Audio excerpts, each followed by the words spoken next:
오늘 주신 말씀을 통하여서 회복의 은총을 누리라, 이런 제목으로 함께 말씀을 상고하고자 합니다. 제임스 영 심프스라는 사람이 1947년에 마취제를 발명했습니다. 그러니까 마취제가 오기 전에는 그전에는 수술해도 그냥 생으로 했으니까 얼마나 육체가 아팠었겠어요.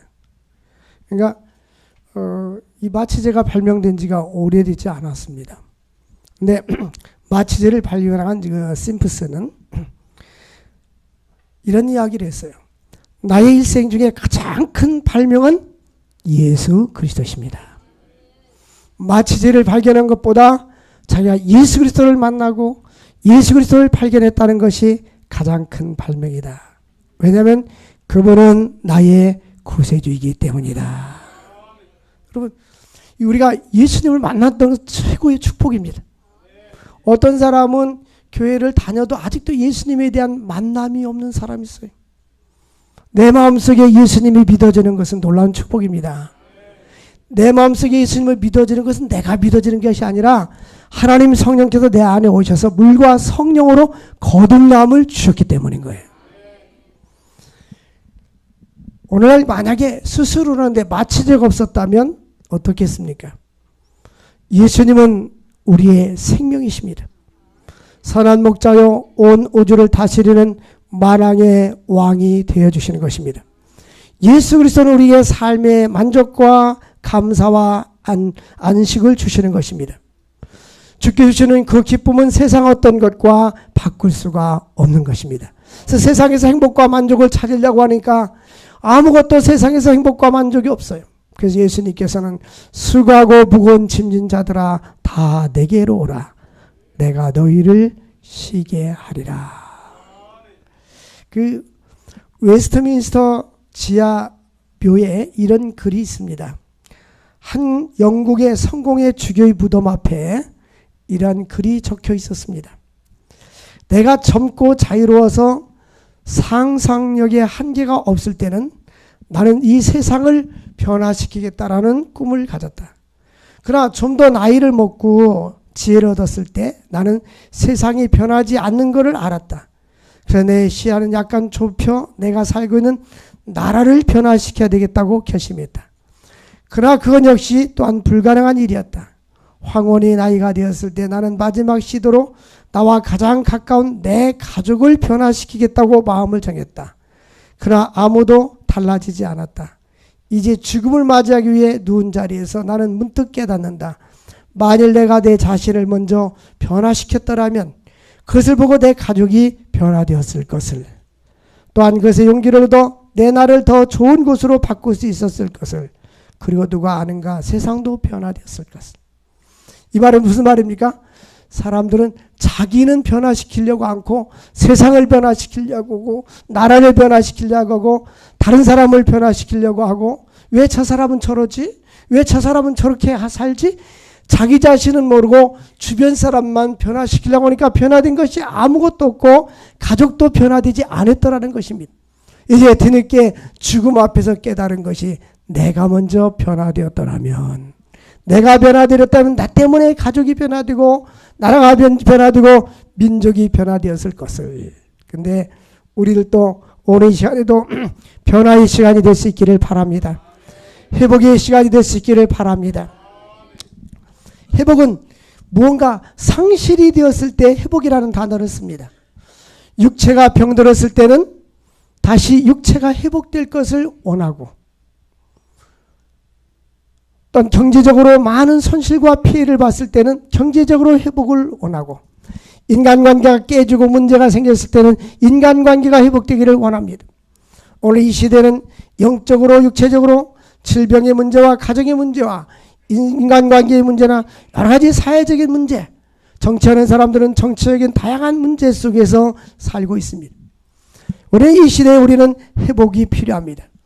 오늘 이 스가랴서 말씀은 하나님께서 우리에게 회복을 주시겠다고 약속해 주십니다. 이 소선지사를 호세아서부터 말라기까지를 소선지사라고 부릅니다. 책의 분량이 적기 때문에. 그런데 학계, 스가랴, 말라기는 이스라엘 백성들, 유다 백성들이 바벨론으로 포로를 잡혀갔다 돌아온 후에 기록되었기 때문에 포로 후 선지자라고 말합니다. 그 나머지는 포로 전 선지서. 그러니까 포로 전 선지자는 당신들 회개하라. 회개하지 않으면 바벨론에 잡혀갈 것이다. 이런 내용입니다. 근데 포로 후 선지서는 바벨론에 잡혀갖고 오고 난 후에는 이제는 회복이 필요합니다. 그런데 아직도 잠이 들겠는지 회복이 필요합니다. 회복이 안 필요한 거예요. 잠이 들깬 거예요. 회복이 필요합니다. 여기서의 회복은 뭐냐면 이스라엘 백성들이 바벨론으로 포로를 잡혀갔다 왔을 때에 먼저는 영적인 회복, 그 다음에는 물질적인 회복, 국가와 민족적인 회복, 이런 포괄적으로 회복에 대해서 말씀하고 있습니다. 오늘 우리 모두도 회복의 축복이 있기를 주의 이름으로 축원을 드립니다. 근데 이스라엘 백성들이 바벨론으로 포로를 잡혀가서 70년이라는 세월이 흘렀잖아요. 근데 하나님은 이미 그들이 포로로 잡혀가기 전에도 바벨론으로 포로 잡혀갈 것이다라고 선지자를 통해서 예언하셨고 70년이 차면 다시 본토로 돌아올 것이라고 말씀했는데 성경대로 모든 것이 이루어지시고 하나님의 말씀하신 대로 역사해 주시는 것입니다. 근데 스가랴서 8장에서 강조되고 있는 말씀이 있어요. 만군의 여호와의 말이니라. 만군의 여호와가 말하노라. 이 말씀이 계속 반복해서 나옵니다. 근데 만군의 여호와란 말은 하나님은 약속하시면 반드시 지키시는 분, 언약에 신실하신 분, 이때 만군의 여호와라는 말씀을 쓰십니다. 그러니까 우리는 약속의 말씀을 잡고 만군의 여호와여, 하나님께서는 우리의 기도를 들어주신다고 약속하셨으니까 만군의 여호와여 기도를 들어주시옵소서. 만군의 여호와여, 하나님께서 약속하신 것은 반드시 지킵니다. 우리 인간은 약속해도 못 지켜요. 인간이 자꾸 변하기도 하고 나약하기도 하고 또 약속을 해서도 본인이 능력이 안 되면 못 지키는 거예요. 근데 하나님은 전능하시기 때문에 말씀하시면 반드시 이루시는 분이십니다. 그때 만군의 여호와라는 말을 쓰십니다. 이 만군의 여호와는 하나님의 속성 중에 하나가 사랑, 공의. 근데 여기 2절 말씀 보니까 내가 시온을 위하여 크게 질투하리라. 하나님은 시온을 향하여 질투한다는 말은 나하고 아무 관계없는 사람에 대해서는 질투의 대상이 아니에요. 나하고 가까운 사람일수록 아내가 남편과 부부 생활하는데 아내나 남편이 딴짓하면 질투하잖아요. 왜? 사랑하기 때문에. 근데 사랑하지 않는 사람은 질투가 없어요. 근데 하나님께서 2절 말씀에 보면 내가 시온을 위하여 크게 질투한다. 이 시온은 예루살렘 성전이 있었던 곳입니다. 이 시온산에 성전이 건축되었어요. 그래서 이 시온이란 말은 하나님의 택함받은 백성들을 의미합니다. 하나님의 택한 백성들에서 크게 질투한다. 이 말은 사랑하기 때문에 질투하는 거예요. 사랑하는 백성들이 하나님을 섬기지 아니하고 다른 신을 섬기든지, 사랑하는 백성들이 하나님을 사랑하고 다른 것을 더 사랑하든지 하나님을 멀리 떠난다면 하나님은 질투하신다는 말씀입니다. 그리고 그를 위하여, 이 말은 사랑하는 백성들을 위하여 크게 분노한다. 이 분노한다는 말은 사랑하는 백성들을 힘들게 하고 어렵게 하고 그들을 대적하는 자들에게 하나님께서 분노함으로 질투하노라. 하나님은 사랑하는 백성들을 사랑하기 때문에 질투하고 그 백성들을 괴롭히거나 힘들게 하는 사람들은 분노함으로 질투한다라고 말씀해 주었습니다. 하나님은 이렇게 우리를 너무너무 사랑했어요. 하나님 우리를 너무너무 사랑하기 때문에 우리가 하나님을 등지고 다른 길을 가는 걸 원하지 아니하시고 다른 길을 갈 때 하나님이 질투하시는 하나님이십니다. 오늘 이 자리에 오신 여러분들은 하나님의 축복된 사람들입니다. 아무든지 아버지께서 내게 오게 해주시지 아니하면 아버지께로 올 자가 없느니라. 하나님께서 내 마음을 감동시켜 주시고 주님 앞에 나오게 해주셔서 이 자리에 있는 것입니다. 나를 사랑하는 자가 나의 사랑을 입으며 나를 간절히 찾는 자가 나를 만날 것이니라. 우리가 하나님을 간절히 찾고 하나님을 간절히 의지할 때에 하나님께서 놀라운 은혜를 주실 줄로 믿습니다. 그래서 하나님께서는 사랑하기 때문에 질투하고 또 하나님께서는 그러한 질투를 일으키시는 하나님이라는 사실. 여러분, 하나님 우리가 아무렇게나 살아도 내버려 두지 않아요. 하나님은 나를 사랑하기 때문에 내가 거룩한 주일날 하나님 앞에 나오지 않으면 질투하는 하나님, 내가 하나님을 등지고 하나님보다 세상 것을 더 사랑하면 질투하시는 하나님, 하나님은 우리를 너무너무 사랑하시는 질투하는 하나님인 줄을 믿으시기를 바랍니다. 이 질투라는 말은 히브리어로 열정, 열심, 그런 뜻입니다. 하나님은 우리들을 갖다가 열정적으로 사랑하시고 열정적으로 관심을 가지시고 지금도 나를 사랑하심을 믿으시기를 바랍니다. 하나님이 우리를 얼마나 사랑하느냐면 독생자 예수를 아낌없이 주기까지 우리를 사랑하셨습니다. 우리를 사랑하는 만큼 우리를 원수들, 그러니까 하나님의 택한 받은 백성들, 또 하나님께 헌신된 그리스도인들이 충성을 하는데 그 하나님의 백성들을 괴롭히거나 힘든 사람들은 하나님께서 분노함으로 그 원수를 갚아주신다는 말씀입니다. 그러므로 너는 원수를 갚으려고 하지 말라. 원수를 갚는 것은 하나님의 손에 있느니라. 그래서 그리스도인들은 다른 사람을 사랑하고 세상 것을 사랑할 때 하나님이 질투를 한다는 사실을 깨달을 수 있기를 바랍니다. 그래서 하나님의 교회는 사랑의 공동체, 하나님께서 사랑받았기 때문에 오늘도 하나님의 사랑에 이끌려서 이곳에 온 것을 감사할 수 있기를 바랍니다. 또 이제 예루살렘은 진리의 성읍이 될 것이다 라고 했는데요, 이 하나님의 교회는 사랑의 공동체가 돼야 되는 거예요. 사랑, 응? 서로 사랑하고. 따라서 합시다. 다른 것과 제가 한국말을 하고 있으니까 따라서 하세요. 다른 것과 틀린 것은 다르다. 한국말인데 어렵죠. 이게 무슨 말인가? 저 사람하고 나하고 다르다 그 말이야. 이 성격도 다르고 행동도, 어떤 사람은 밥 먹을 때 오른손으로 먹고 어떤 사람은 왼손으로 먹고 그런단 말이에요. 어떤 사람은 치약을 짤 때 밑에서부터 짜는 사람이 있고 어떤 사람은 가운데부터 짜는 사람이 있고 다르단 말이에요. 근데 그 문제가 되지 않아. 어떤 사람은 그런 거 갖고 싸워요. 싸울 필요가 없어요. 밑에 짜든 위에 짜든 나와서 이빨 닦으면 되는 거지. 그 자리에 있는 거 아니야? 예를 들면 이건 다른 거의 차이점이에요. 이 다른 것은 아무 문제가 되질 않아요.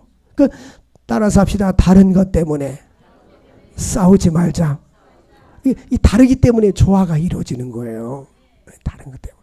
근데 틀린 것은 다른 거예요. 이 틀리단 말은 옳고 그름에 대해서, 틀리단 말은 불법을 행한다든지 하나님의 말씀에 어긋나든지 이건 틀린 거예요. 틀린 거에 대해서는 싸워야 되지만 다른 거에 대해서는 서로 인정할 수 있어야 되는 거예요. 어떤 사람은 걸레를 짜는데 오른쪽으로 짜는 사람이 있고 왼쪽으로 짜는 사람이 있어요. 걸레가 짜는데 왜 어떤 사람은 왼쪽으로 짜느냐? 그건 상관없는 거예요. 그 걸레를 풀어가지고 닦기만 하면 되는 거예요. 근데 사람들은 싸우지 않을 것 가지고 싸우고 험담하지 않을 것 갖고 험담하고 비난하지 않을 것 갖고 비난하고 그런단 말이에요.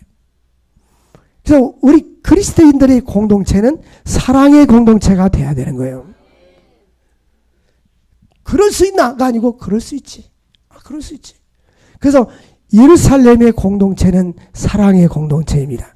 하나님 우리가 약점과 단점과 허물이 있음에도 불구하고 하나님은 우리를 사랑해 주셔서 하나님의 몸된 교회로 불러주시고 몸된 교회를 세워나갈 수 있도록 역사해 주시는 것입니다. 또한 우리는 이 진리의 공동체가 되어야 합니다. 3절 말씀을 보니까 여호와가 이같지만 내가 네 시온에 돌아와서 라고 해요. 이스라엘 백성들이 과거에 예루살렘 성전이 있었는데 바벨론으로 다 포로를 잡혀갔어요. 하나님은 우주 만물 어두운 곳에 다 계시지만 여기에 표현은 하나님의 성전이 있었던 곳에 하나님이 그들을 버려버리고 하나님이 떠나갔다는 거예요. 근데 이제는 다시 그들에게 돌아오겠다는 거예요.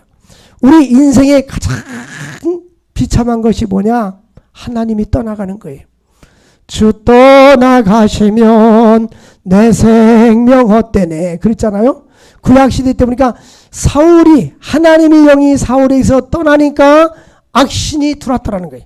사울은 왕이었고 처음에 하나님께 인정받는 사람이었지만 그가 교만하고 불순종하니까 하나님의 영이 떠나버렸어요. 하나님의 신이 떠나버리니까 전쟁에 나가서 전쟁했는데 이제 이스라엘 백성들이 패배하게 됩니다. 사랑이 도망을 가다가 칼로 이제 부하에게 찔러달라고 해서 차라리 죽겠다. 그러니까 부하가 임금을 찔를 수 없잖아요. 그래서 자기가 칼에 엎드려서 자결해서 죽습니다. 하나님의 영이 떠나면. 그래서 이 하나님의 신이, 하나님의 영이 사울에게서 떠나 다윗에게 임하였더라. 여러분, 최고로 불쌍한 사람이 하나님께 버림받는 사람이요. 여러분, 기도할 때 주여 나 하나님께 버림받지 않게 해주세요. 그렇게 기도하세요. 내가 하나님을 이렇게 떠나는 것 같지만 사실은 잘못 하나님께로부터 버림받을 수 있는 거예요. 응? 내가 하나님께 가까이 가는 것 같지만 하나님께 나를 불러주시는 거예요. 주님을 가까이 하는 것이 내게 복이라. 하나님을 가까이 할 수 있기를 바랍니다. 내 마음속에 하나님을 가까이 할 수 있는 마음이 있을 때 더 가까이 갈 수 있기를 바랍니다. 하나님을 멀리하고자 하는 마음이 있을 때 주여 내 마음을 변화시켜 주옵소서. 날마다 주님 앞에 가까이 나아갈 수 있기를 주의 이름으로 축원을 드립니다. 내가 시온에 돌아와 하나님께서 이 시온에 예루살렘에 있는 성전을 버려버려서 바벨론에서 포로 잡혀가고 성전은 흑파가 된 거예요. 하나님이 버리니까 이제 하나님이 다시 시온에 돌아오리라. 이 말씀은 하나님께서 만약에 여러분 가정에서 하나님이 떠나버렸다면 그 가정의 미래는 폐허가 됩니다. 하나님이 우리 가정에 돌아올 수 있기를 원합니다. 하나님이 내 마음속에 돌아올 수 있기를 원합니다. 지금 스가랴서는 그렇게 표현하고 있어요. 돌아와서 예루살렘 가운데 거하리니 예루살렘은 진리의 성읍이라 일컬음을 받게 될 것이다. 바울 사도는 하나님의 교회는 진리의 터라고 말씀하고 있습니다. 하나님의 교회는 진리의 기둥과 터다. 이 말은 하나님의 성경 말씀의 기초에서 하나님의 교회가 세워지는 거예요. 그러므로 믿음이 성장하려면 성경을 읽어야 되고 공부해야 되고 말씀을 묵상해야 돼요. 어저께 우리 그 비전 선교회 모임이 있었습니다. 우리 교회에서 비전 선교회 모임이 있었는데 그 나이 많이 드신 그 목사님이 군 출신인데 은퇴하고 교목하다가 은퇴하셨어요.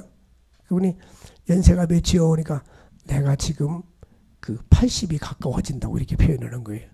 아주 건강해요. 근데 금년에 성경을 8번 읽었대요. 하루에 40장씩. 그러니까 영적으로도 건강하고 육체적으로도 건강한 거예요. 그저 시간 나는 대로 하나님 말씀을 많이 묵상하시기를 바랍니다. 하나님의 교회가 이 말씀의 뿌리가 내려져야지. 우리가 신앙 교육할 때 말씀의 훈련을 받지 않으면 영적으로 신앙이 깊이 들어가질 않아요. 그 한동대학교 그 총장이었던 그분이 원래 과학자 아닙니까? 그 외국에 있을 때 예수를 안 믿는데 아내가 교회를 가자고 해서 미국에서 교회를 간 거예요. 그러니까 교회 가서 설교 말씀을 들으니까는 뭐 물이 변하여 포도주가 된다고 하니까 이 과학자가 말이 들 때 이게 말이 안 맞는 거예요. 보리떡 5개하고 물고기 2마리 가지고 기도해주고 나니까 띄워주면 계속 생겨서 5,000명이 먹고도 12관계나 이해가 안 되더라는 거예요. 근데 하나님께서 어느 날 그 마음속에 찾아와 주셔서 믿음을 주시니까 한꺼번에 믿어지더라는 거예요. 그 김영길 총장님이 한동대에 세웠잖아요. 근데 얼마나 신앙이 좋은지. 그러니까 예수님을 인격적으로 내 마음에 모셔드리기 전까지는 하나님 말씀이 믿어지질 않아요. 근데 하나님 말씀이 믿어진다는 이 자체가 축복입니다. 하나님께서 내 마음속에 들어와서 믿음을 주셔야 내가 믿음이 생기는 거예요. 근데 이 믿음은 들으면서 나는 거예요. 하나님 말씀을 반복적으로 듣고 말씀을 읽을 때 내 마음속에 성령께서 믿음을 주시는 거예요. 세상에 어떤 것보다도 믿음이 우리에게 최고의 재산입니다. 믿음의 재산을 소유할 수 있기를 주의 이름으로 축원을 드립니다. 그래서 하나님의 교회는 진리의 공동체가 되어서 말씀의 공동체가 되어야지 안 그러면 무너져요. 그래서 신앙생활하다가 이단에 빠지는 이유들은 성경의 말씀의 기초가 없어서 그런 거예요. 다른 곳에 가서 성경을 배우려고 하지 말고 하나님의 몸된 교회에서 하나님 말씀을 배울 수 있기를 바랍니다. 또한 평화와 기적의 공동체입니다. 여기 4절과 5절 말씀에 보면 만군의 여호와가 이같이 말하노라. 예루살렘 길거리에는 늙은 남자들과 늙은 여자들이 다시 앉을 것이라. 다 나이가 많음으로 저마다 손에 지팡이를 잡을 것이요. 이 말은 평화를 상징하는 거예요. 거리에 연세 많으신 분들이 지팡이를 잡고 노인들이 많이 있다는 것은 평화롭다는 뜻입니다. 그리고 5절 보니까 그 성읍에는 소년들과 소녀들이 가득하여 뛰놀더라. 젊은이들이 많다는 거예요. 이건 평화를 상징합니다. 전쟁이 일어나 버리면 나이 드신 분들이 거의 없어요. 왜 그럴까요? 이미 전쟁 겪고 나면은 이제 군인들과 젊은이들이 다 죽잖아요. 그럼 노인들이 없어지는 거예요. 다 당연히. 그래서 이건 평화를 상징합니다. 하나님께서는 과거에는 전쟁으로 인하여서 바벨론으로 포로를 잡혀감으로 인해서 연세 많이 든 노인들과 젊은이들이 없었는데 이제는 하나님께서 평화를 주심으로 또한 나이 많이 드신 어르신들과 젊은이들을 많게 해주시겠다. 우리나라도 그 인구의 회복이 있어야 돼요. 여러분 우리 인구 회복을 위해서 기도해야 됩니다. 제가 몇 번 말씀드렸는데 금요일 날도 초등학교 학생들이 우리나라 현재 400만 명, 중학생들이 200만 명, 고등학생이 230만 명, 합계 830만 명인데 5년 후에는 100만 명이 주는 거예요. 근데 이게 계속 줄어가는 거예요. 그럼 현재 이미 고3 학생들이 70만 명이 과거에 졸업을 하고 대학교 입시 시험을 봤는데 지금 60만 명, 55만 명, 50만 계속 줄고 있어요.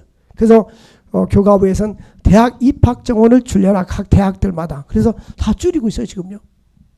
그러니까 이게 인구가 감소가 되는데 근데 우리나라 전체 인구는 연세 드신 분들이 이렇게 장수하니까 전체 인구는 줄질 않았어요. 노년층이 많아져서. 그러나 젊은이들은 급속도로 인구가 줄고 있어요. 그러다 보니까 이 생산 인구가 줄어들고 외국 사람들이 와서 일들을 많이 하게 됩니다. 그래서 우리나라가 잘못하면 이제 이민 문을 확 열어가지고 이민 정책을 써서 외국 사람들을 많이 받아들여야 된다. 그렇게 되면은 잘못하면 동남아 사람들이 많이 오지 서양 사람들 안 온단 말이에요. 동남아 사람들하고 또 무슬림권 사람들이 이렇게 들어오게 되면 나라가 잘못하면 IS가 들어올 수도 있고 힘들어질 수도 있어요. 하나님께서 이 나라에 하나님께서 젊은이들이 결혼하게 해주시고 젊은이들 결혼하는 사람 많아요. 결혼하게 해주시고 자녀도 많이 낳게 해주시고 그런 기도도 해야 돼요. 하나님께서 이 나라를 지켜주셔야 돼요. 할렐루야. 근데 길거리에 연세 많이 드신 분들과 젊은이들이 있을 것이다. 이게 하나님께서 평화를 주시겠다는 거예요. 그와 마찬가지로 우리의 삶 속에 우리의 가정에 이 나라의 민족에 하나님의 은혜와 평화가 있기를 원합니다. 하나님이 이렇게 평화를 주시겠다고 약속해 주셨습니다. 예수를 구주로 섬기는 가정에 예수님을 구주로 섬기는 그러한 모든 삶 속에는 하나님의 평화가 있을 줄로 믿습니다. 또한 평화와 기적의 공동체로 만들어 주겠다. 6절 말씀에 보면 만군의 이같이 말하노라. 이 일이 그날에 남은 백성의 눈에는 기이하려니와 내 눈에 어찌 기이하겠느냐. 이 말이 무슨 말이냐면 이스라엘 백성들이 바벨론으로 포로를 잡혀가서 70년 동안 남의 나라에서 힘들게 살고 있는 겁니다. 근데 하나님께서 해방시켜 주시고 다시 회복시켜 주시겠다는 거예요. 근데 다른 분들 야 이거 기적이다 기적이다. 인간의 편에서 볼 때는 기적일지 모르지만 하나님 편에서는 기적이 아니다는 거예요. 이 계곡에 물이 흘러가는데 이제 가물으면 산 계곡에 물이 다 말랐어요. 개미들이 거기서 놀고 있는데 갑자기 소나기가 내리니까는 위에서 막 물이 내리니까 개미들이 야 우리 죽게 생겼다. 그러니까 지나간 아저씨가 삽으로 딱 퍼서 옮겨주니까 개미들이 야 우리 기적이다. 근데 사람이 볼 땐 기적이 아니잖아요. 마찬가지로 우리가 중한 질병에 걸렸을지라도 우리가 치료받는 것은 기적일지 모르지만 하나님은 기적이 아니에요. 우리의 환경도 어려울지 모르지만 하나님께서 환경을 바꿔주시는 것도 기적이 아니에요. 하나님께서 그 남은 백성의 눈에는 인간의 편에서는 기적같이 보일지 모르지만 내 눈에는 어찌 그것이 기적이겠느냐 그 말입니다. 여러분 우리가 예수를 믿은 후에는 하나님의 기적을 체험해야 돼요. 하나님의 능력을 체험해야 돼요. 하나님 요한복음 2장에 보면 물이 변하여 혼인잔치집에 잔치에서 포도주를 마시는데 모자로 떨어졌어요. 예수님의 제자들이 예수님께 왔습니다. 가서 저 돌 항아리에 6개 있는데 물을 9가지 채워라. 그리고 떠다 줘라. 똑같이 맹물을 떠다 줬는데 떠다 주는 순간에 포도주로 변한 거예요. 사람들이 이거 더 맛있다고 놀라는 거예요. 근데 어디서 가져왔는지 모르는데 떠다 준 사람들은 알더라는 것입니다. 이와 같이 하나님께서는 물이 변하여 포도주가 되고, 예수님이 말씀하시니 물이 변하여 포도주 됐네. 예수님이 말씀하시니 죽은 나사로가 살아났다네. 할렐루야. 그 애들 주일학교 때 부르는 거예요, 옛날에. 근데 우리 하나님과 같이 전능하신 하나님, 우리는 무능한 하나님을 섬기는 것이 아니라 전능하신 하나님을 섬기고 있는 거예요. 예? 전능하신 하나님을 섬기고, 무예수주를 창조하시는 하나님, 기적을 베푸시는 하나님을 우리가 섬기고 있는 거예요.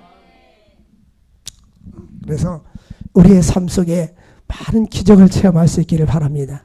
이것은 다른 말로 말하면 간증이 있기를 바랍니다. 예수 믿는 것은 받은 증거만 도다. 우리는 예수를 믿음으로 말미암아 이 증거가 있어야 돼요. 간증이 있어야 되는 거예요. 그래서 사람들이 볼 때는 기적이라고 생각하고 기이하려니와 하나님 편에서 내 눈에는 어찌 것이 기적이 될 수가 있겠느냐. 하나님께서 성읍을 회복시켜 주시고 평화를 주시고 이런 것들이 어떻게 기적이 있느냐. 하나님께서 회복시켜 주셔야 됩니다. 여러분들 하나님 앞에 회복을 시켜달라고 기도하십시오. 회복될 수 있기를 주의 이름으로 축원을 드립니다. 그래서 우리 여러분 이 가정에서도 사랑이 회복될 수 있기를 바랍니다. 마음의 평화가 회복될 수 있기를 바랍니다. 우리의 삶 속에 기적을 체험할 수 있기를 주의 이름으로 축원드립니다. 뿐만 아니라 우리 하나님께서는 기쁨과 구원의 축복을 회복시켜 주신다. 우리가 인생을 살다 보면 어려운 일들을 많이 겪게 되잖아요. 그래서 이스라엘 백성들이 바벨론으로 포로를 잡혀가서 1년에 4번씩 금식을 했어요. 19절 말씀 보니까 만군의 여호와가 이같이 말하노라. 그래서 넷째 달에 금식, 다섯째 달에 금식, 일곱째 달에 금식, 열째 달에 금식. 이 말은 4월달, 5월달, 7월달, 10월달에 금식을 절기를 정해놓고 한 거예요. 그런데 이 절기는 하나님이 정해준 것이 아니라 자기들이 정해서 한 겁니다. 이 절기는 뭐냐면 첫 번째 4월의 금식은 바벨론 왕 느부갓네살이 군대를 이끌고 예루살렘에 쳐들어왔습니다. 그래서 성벽이 회파된 것을 기념하기 위해서 처음 공격해서 들어왔을 때 그때가 바로 4월 달이었어요. 그래서 금식을 선포한 겁니다. 그 당시에 1년 6개월 동안 포위를 당했어요. 예루살렘 성전 쫙 포위를 했는데 이 식량을 차단시키니까 그 안에 식량이 들어갈 수가 없잖아요. 그래서 사람들이 이 거름더미를 뒤져가지고 먹을 것이 없는가? 그 구정물 속에서 먹을 것을 찾고 배고팠어요. 심지어는 보면은 어린 아이들을 감아서 삶아서 먹은 기록이 나와 있습니다. 그래서 인간의 그 고생과 고통을 기억하면서 금식했던 것이 바로 넷째 달의 금식입니다. 그 다음에 다섯째 달의 금식이 있는데 5월의 금식은 예루살렘 성벽과 성전이 파괴가 되어버렸습니다. 그것을 바로 5월의 금식입니다. 그때를 기념하기 위해서. 그리고 7월의 금식은 예루살렘 멸망할 당시 유대 총독 그달랴가 암살당한 사건을 기념한 것입니다. 마지막으로 10월의 금식은 바벨론 왕 느부갓네살 군대가 예루살렘의 포로한테 해서 성에 권고가 있었던 날, 그 시작하던 날을 갖다가 기념했던 것입니다. 근데 이것이 하나님께서 명하신 것이 아니어서 인간 편이 우리가 이때는 이렇게 고생했고 이렇게 고난의 날이었으니까 우리가 금식하자 하고 늘 과거의 어려운 것을 회상하면서 고통을 느끼면서 이제 금식하고 슬퍼하던 절기를 1년에 4번 동안 보냈습니다. 인생을 살다 보면 어려운 일도 당하고 슬픈 일도 당하고 곤고한 일도 당합니다. 근데 계속해서 곤고와 슬픈 일이 있을 수만은 없잖아요.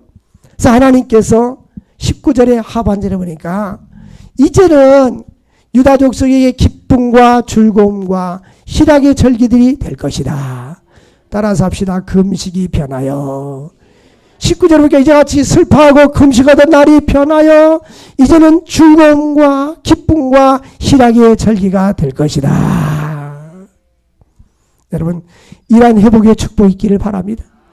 우리 인생인들 때로는 금식할 필요도 있고 때로는 힘들 필요도 있습니다. 힘들 때도 있습니다. 그러나 늘 이렇게 슬프고 걱정과 근심 속에 있던 것이 변하여서 하나님께서 우리에게 기쁨을 주시고 즐거움을 회복해 주시고 희락의 절기가 될 수 있기를 바랍니다. 이 선지서는 목표가 회복입니다. 죄인들이 돌아와서 회개하면 하나님께서 회복을 시켜준다고 말씀하고 있습니다. 오늘날 우리는 가정이 회복되어야 됩니다.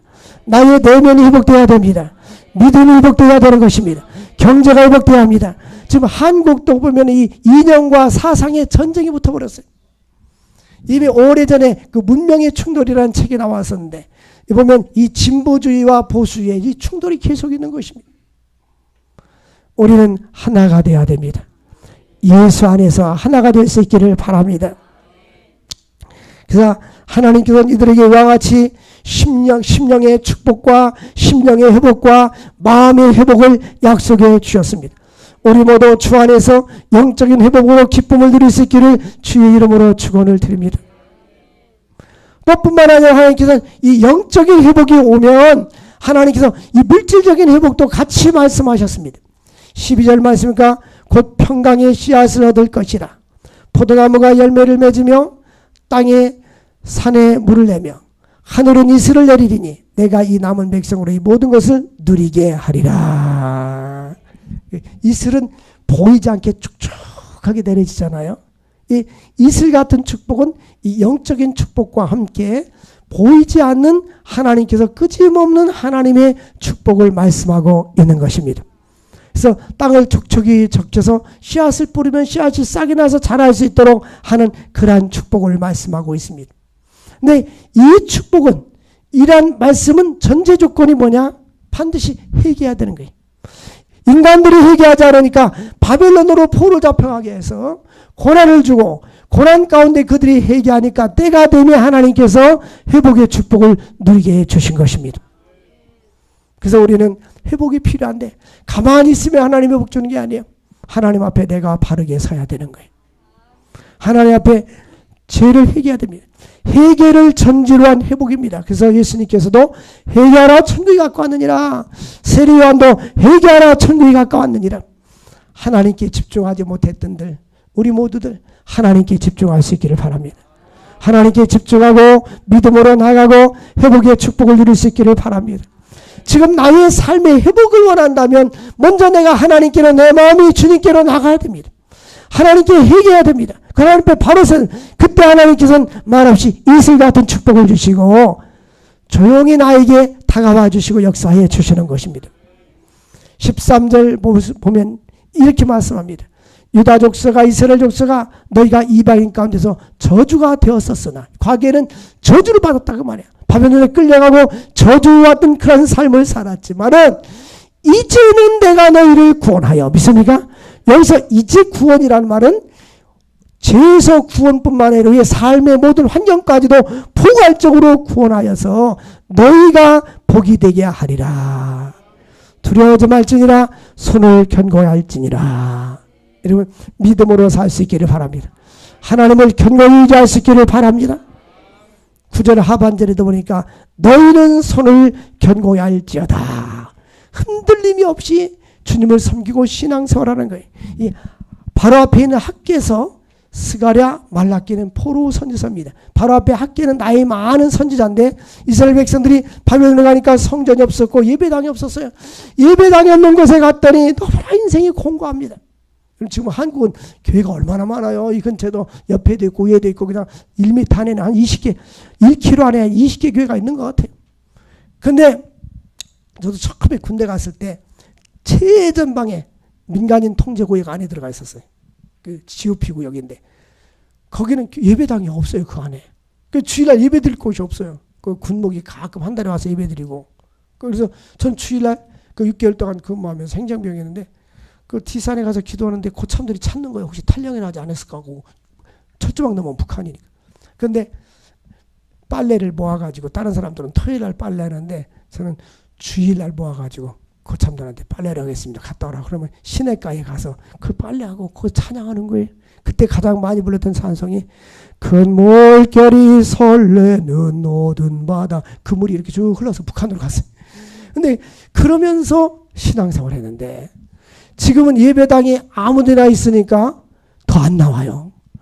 우리 옛날에 우리 애들이 유치원 다닐 때 보면은 그 외할아버지가 바나나를 사다 주면 굉장히 애들이 잘 먹는 거야.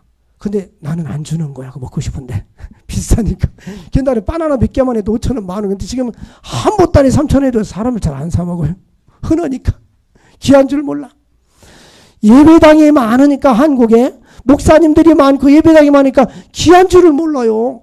저 러시아에 가면요 30만 명이 사는 도시에도 예배당이 하나도 없는 데가 있어. 그 남미르 선교사님이 서울서 대전되는 거리에 그 나이 많은 목사님이 돌아가시니까 목사님이 될 사람이 없는 거야. 그 연세 드신 할머니가 여기까지 와서 교육자 하나 보내달라고 사정을 하는 거예요. 이 신학기 이제 막 세워졌는데 신학생 1년 차인데. 그러니까 선교사 얘네들이 가서 무슨 설교를 할 수 있겠냐고. 그런데 그 할머니는 매주마다 와서 주의 종을 보내달라고 그러는 거예요. 응? 사람이 흔할 때는 물도 많으면 귀한 줄 모르고 우리 어렸을 땐 쫙 가난하고 보면 다 도시락 싸가고 다니고 보리밥 싸가지고 다니고 장아찌 반찬은 우리 있잖아요. 나이 드신 분 다 알잖아요. 그리고 밥풀 하나 내껴 먹으라고 그랬잖아요. 지금 밥 먹다가 잔뜩 남기잖아요. 흔해서 그런 거예요. 마찬가지로 너무 우리가 이 예배 생활이 귀한 줄 모르는 거예요. 여러분 하나님께서 은혜 주셨을 때에 하나님의 전을 사모할 수 있기를 바랍니다. 저 북한 공산당, 저 북한에는 과거에 평양이 한국의 예루살렘이라고 했는데 지금은 신앙생활 할 수 없잖아요. 그래서 손을 견고할지어다. 학계 선지자에게 성전을 건축하다가 중단했을 때 힘써 일으라고 말씀하십니다. 오늘 우리도 손을 견고해서 우리가 주님을 사랑하고 예배 생활이 회복되고 신앙생활이 회복되고 가정의 사랑이 넘치고 우리의 모든 삶에 영적으로 물질적으로 모든 삶이 회복될 수 있기를 주의 이름으로 축원을 드립니다. 나의 힘이 되신 여호와여 우리 함께 찬양하겠습니다.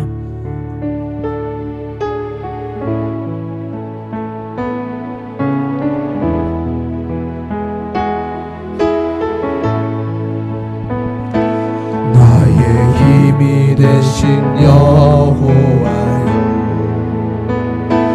내가 주님을 사랑합니다. 주는 나의 반석이시며 나의 요새시며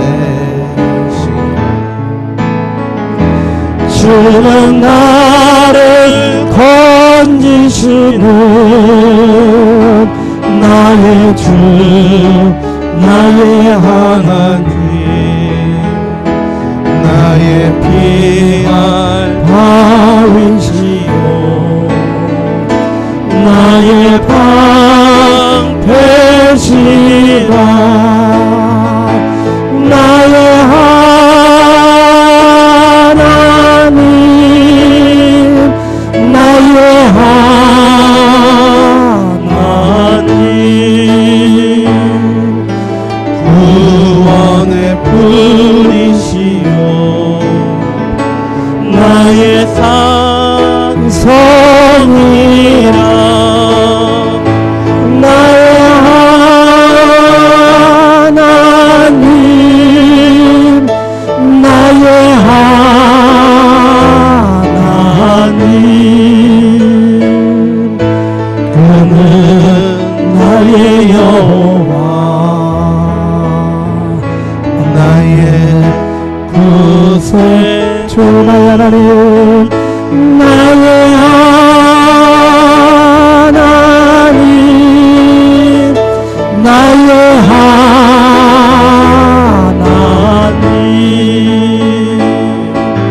구원의 뿌리시요 나의 산성이야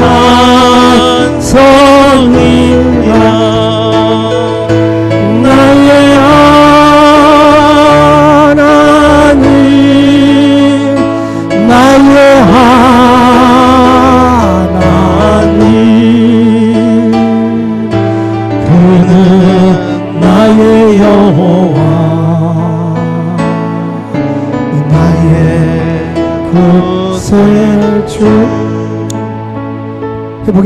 주시도록 주여 세 번을 듣고 기도합시다. 주여 주여 주여 하나님 영광 받아 주옵소서. 이 나라 민족을 회복시켜 주시고 우리를 질병에서 회복시켜 주시고 가난과 공포에서 회복시켜 주시옵소서. 난토와 실망당한 것을 회복시켜 주시고 인간관계 회복되게 하여 주옵소서. 주여 우리의 믿음이 회복되게 하여 주옵소서. 하나님의 회복의 은총을 주시기를 원합니다. 아버지 회복되게 하여 주셔서 하나님께 영광을 위하여 주시옵소서. 이 나라의 민족을 회복시켜 주시고 저 북한 목표를 불쌍하게 주옵소서. 주여 국민에게 주시옵소서. 하나님 먼저 내가 변화되게 하시고 내가 회복되게 하여 주옵소서. 하나님과 함께 하여 주셔서 아버지께 영광과 존귀와 찬양을 올릴 수 있도록 은혜와 축복 나누어 주시옵소서. 주여 역사하여 주옵소서. 주여 함께하여 주시옵소서. 주여 도와주시옵소서. 하나님 아버지 귀한 기간의 회복의 은총을 주시고 능력과 권세를 충만하게 하셔서 하나님께 영광을 위하여 주시옵소서. 예수님의 이름으로 기도합나이다. 아멘. 445장 우리 함께 찬양 드리겠습니다.